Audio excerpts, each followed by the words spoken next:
And I think as because I like wearing crystals, spatik. It's supposed to be good, But so when I was approaching people in in in the metro train for asking them to subscribe, they were like looking at me like maybe because I had my hair tied, I should have probably had my hair loose like that.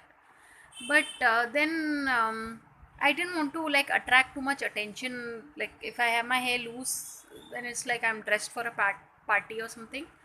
So I didn't want all of that. But no, people, whatever happens, never address anyone like this. It's, I think it's very offensive and very rude.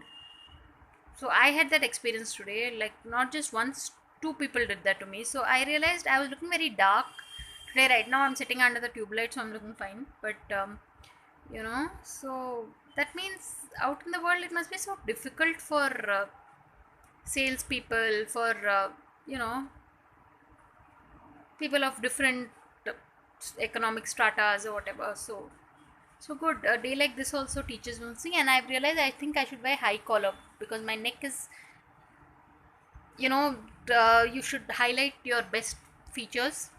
So for me, I think it's my smile. So I'm going to keep smiling.